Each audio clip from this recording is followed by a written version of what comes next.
Toda vez que acontece algo, um evento, principalmente quando envolve Israel, a gente vê vários teólogos, vários líderes religiosos trazendo esse tema, o tema de escatologia. Será que Israel de fato é o relógio de Deus? Será que isso tem alguma coisa a ver com a vinda de Cristo?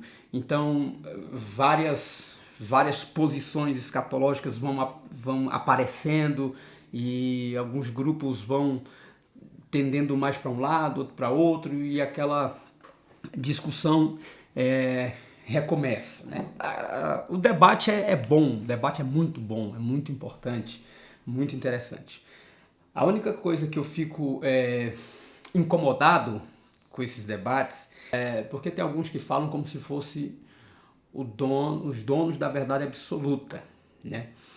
E a área da escatologia, né, principalmente a área da escatologia, é uma área onde se tem muitas teorias. Teorias, ok? Isso quer dizer que ninguém pode se arrogar de ter a verdade absoluta, porque de fato são teorias. Só para você ter noção, só com relação ao milênio, só ali em Apocalipse capítulo 20, existem pelo menos 3 principais escolas escatológicas que divergem sobre o ponto ali do milênio, né? Existe, por exemplo, o pré-milenismo, o amilenismo e o pós-milenismo.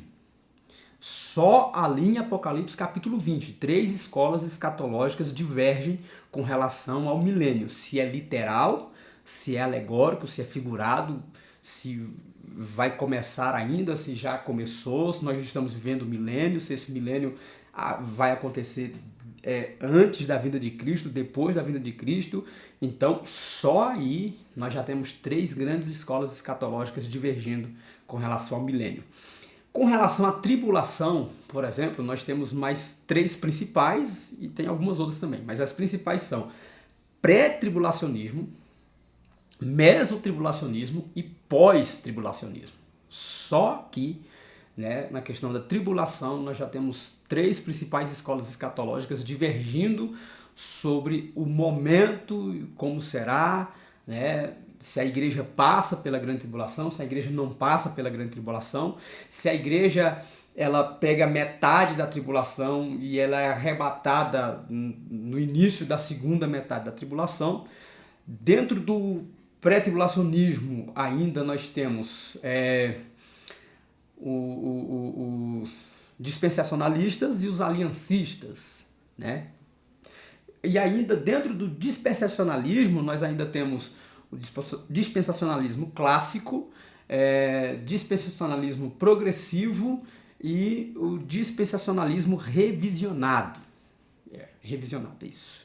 Então, só para você ter ideia, né, essas são as principais teorias. Ainda tem lá o pré-ira, ainda tem o arrebatamento parcial. Quer dizer, ainda existem muitas teorias com relação a milênio, com relação a arrebatamento, com relação à segunda vinda de Cristo.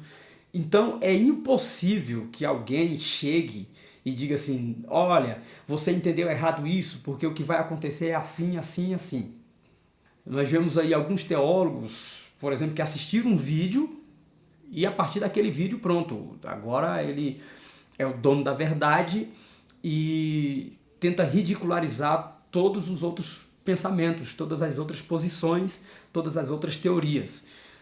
Só que é o seguinte, todas essas teorias, elas têm ali, de alguma forma, a sua base bíblica. Elas não são tiradas da mente da pessoa assim do nada. Elas têm o seu ponto, né, a sua base.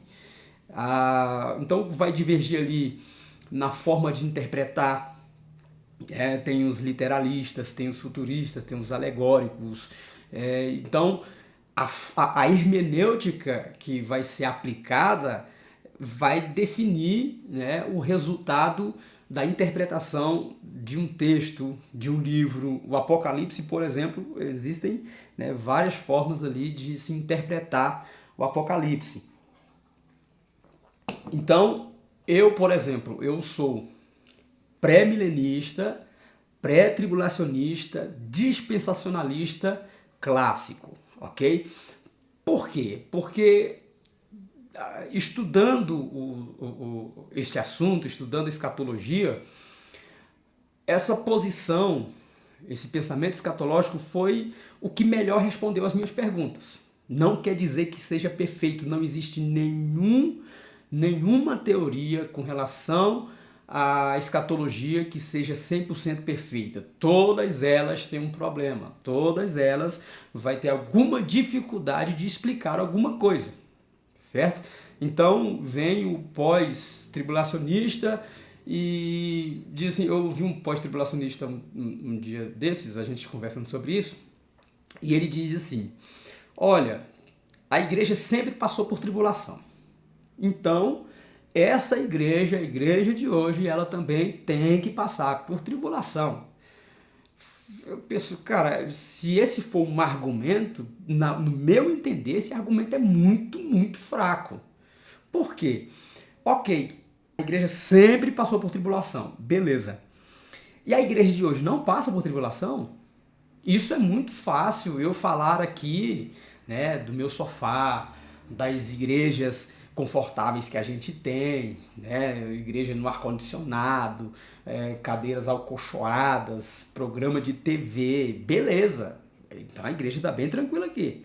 Mas a igreja no Oriente Médio, a igreja na China, a igreja no Afeganistão, a igreja na África, na Coreia do Norte, quer dizer que essas pessoas não passam por tribulação? Essa igreja não está passando por tribulação? Tá a mesma coisa desde o início. Nem em todos os lugares a igreja lá atrás era perseguida também. Existem, se pegar o livro, por exemplo, esqueci o nome do autor, mas é Os Mártires do Coliseu.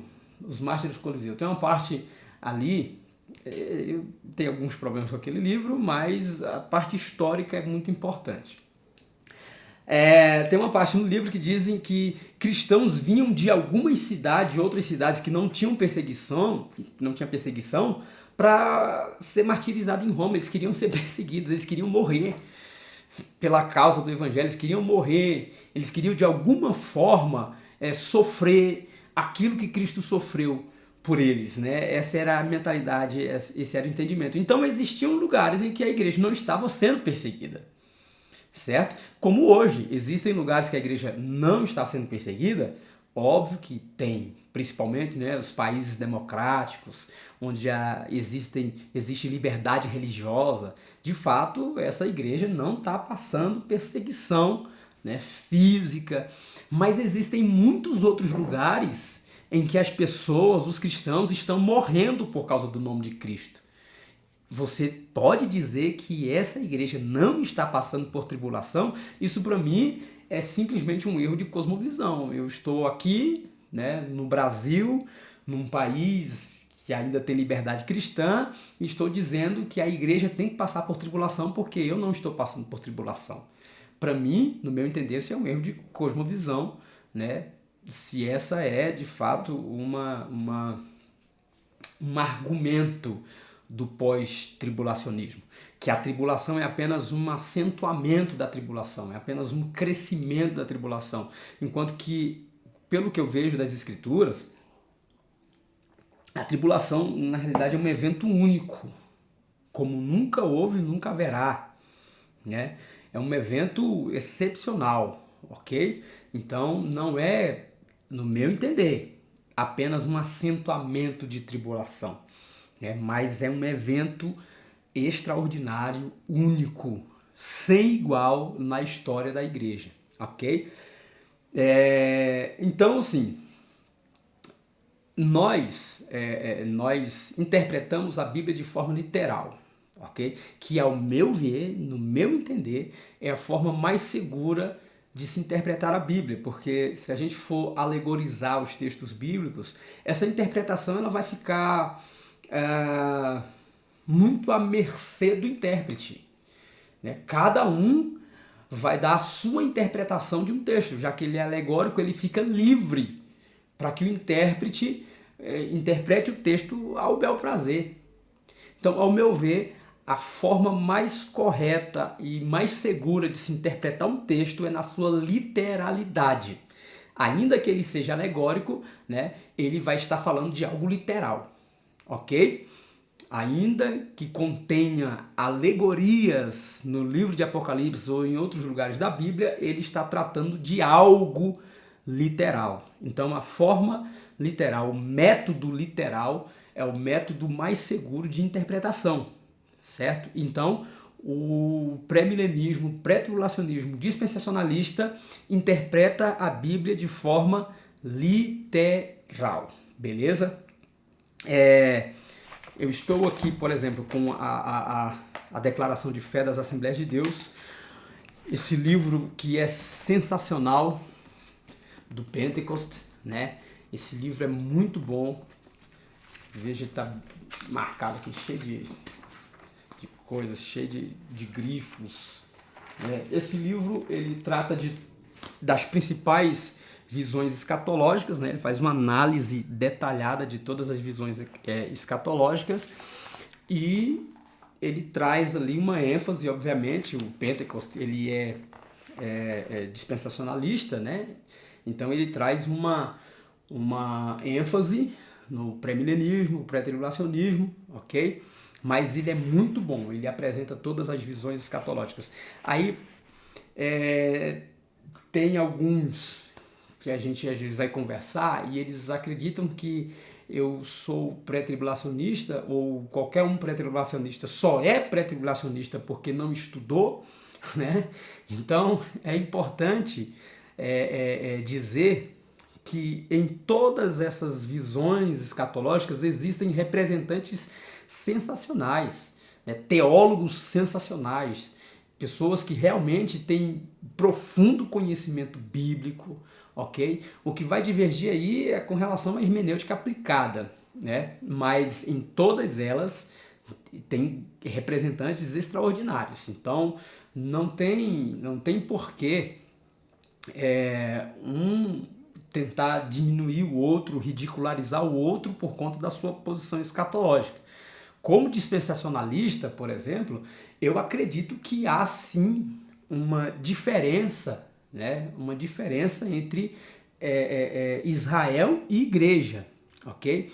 Pelos textos que eu leio das Escrituras, existem alianças que Deus fez com Israel que precisam ser cumpridas, existem promessas que Deus fez a Israel que ainda não foram cumpridas e que no nosso entendimento serão cumpridas no milênio, certo? No meu entendimento, no entendimento do pré-milenista, o milênio será um momento em que todas as promessas que Deus fez a Israel serão cumpridas, ok? O milênio é literal no nosso entendimento, até porque pela leitura, como já disse, nós interpretamos de forma literal.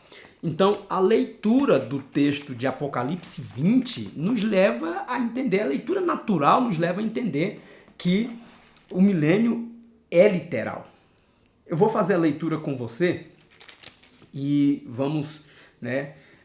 Presta atenção nos detalhes deste texto, o que assim é surpreendente a forma como João ele dá alguns detalhes, né, sobre acontecimentos deste período que fica difícil defender que não seja literal, que seja apenas alegórico. Veja bem, então vi descer do céu um anjo, tinha na mão a chave do abismo e uma grande corrente.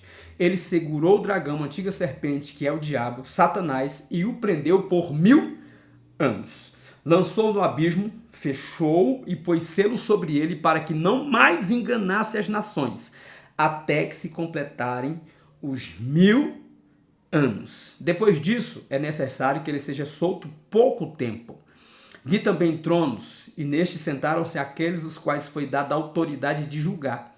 Vi ainda as almas dos decapitados por causa do testemunho de Jesus, bem como por causa da palavra de Deus, tantos quantos não adoraram a besta, nem tampouco a sua imagem, e não receberam a marca na fronte e na mão, e viveram e reinaram com Cristo durante 1000 anos.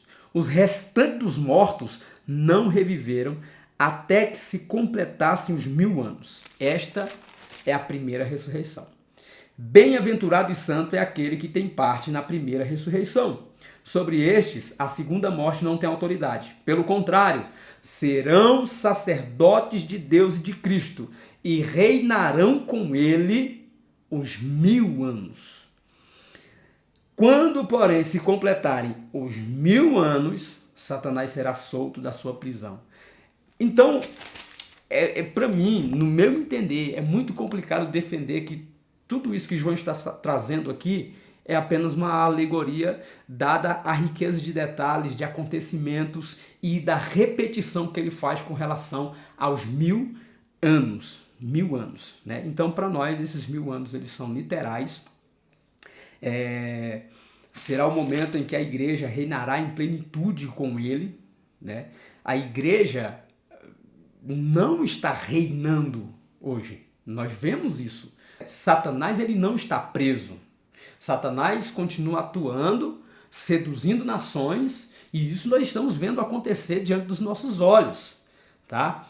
Então, no texto diz que Satanás é preso e impedido de seduzir nações durante 1000 anos. Satanás continua seduzindo nações, governos, né? Tramando todas as suas estratégias para separar cada vez mais a humanidade de Deus. É difícil pensar que Satanás está preso hoje e impedido de seduzir nações, né? E é interessante que na teoria fala-se uma coisa, mas na prática fala-se outra totalmente diferente. Por exemplo, no texto aqui está dizendo, né, que nós reinaremos com Cristo. Nós teremos autoridades para julgar. Nós sentaremos em tronos.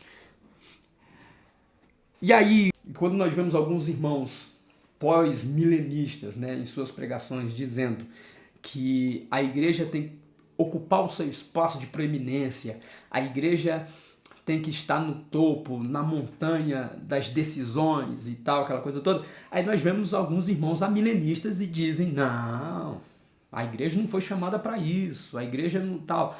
Então há uma divergência na teologia e no discurso diário, porque se o milênio não é literal e a igreja reinará com Cristo, a igreja reina com Cristo nesse milênio, então o pós-milenista estaria certo em dizer que a igreja tem que ocupar o seu lugar de proeminência, né?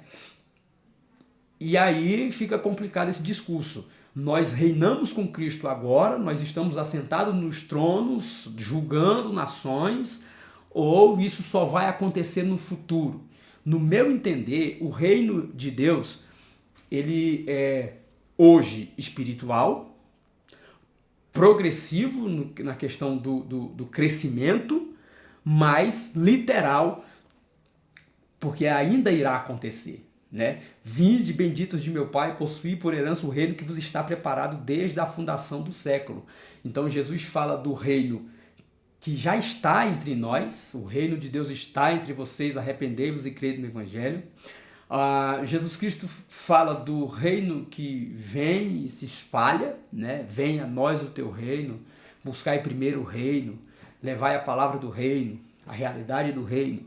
E o reino que está pronto, mas ainda não é o momento de possuí-lo. É o reino que está, o reino que vem, o reino que será. Então eu acredito que este reino, ele é literal, este milênio, ele é literal, né? E respondendo à questão de se Israel é um relógio escatológico, eu acredito que sim, porque existem profecias ligadas a Israel que vão dar conta do momento final, de pelo menos a aproximação do fim das coisas, né? Então Israel é um termômetro, no nosso entender, sim, está ligado às questões escatológicas, sim, e nós estamos de olho nisso. Então, só para finalizar isso aqui, dizer que Você tem, por exemplo, o cara que escuta um Paulo Júnior, escuta lá o Paulo Júnior dizendo, não, que não é assim, que vai ser assim, que não sei o que, você entendeu errado isso, e blá blá blá blá. E dali ele já sai como um escatólogo, né, já criticando todas as outras visões e tal, essa coisa toda. Calma, gente, vamos baixar a bola, né? Vamos baixar a bola porque são teorias. Teoria do arrebatamento pré, teoria do arrebatamento pós, teoria do arrebatamento meso, teoria do pré-milenismo, do amilenismo, do pós-milenismo, são teorias. Nenhum de nós podemos afirmar categoricamente quem está correto nessa questão, tá? Então, existem os defensores de cada posição e cada um tem a sua base bíblica para apresentar com relação ao aquilo que defende. Beleza? Então, vamos ter sobriedade, humildade e respeito, né, com os demais pensamentos. Isso, ao meu ver, não deve nos separar. Na realidade, o Augusto Nicodemos ele fala uma coisa que é interessante. Ele diz assim que lá no grande dia vai estar o amilenista, o pós-milenista e o pré-milenista.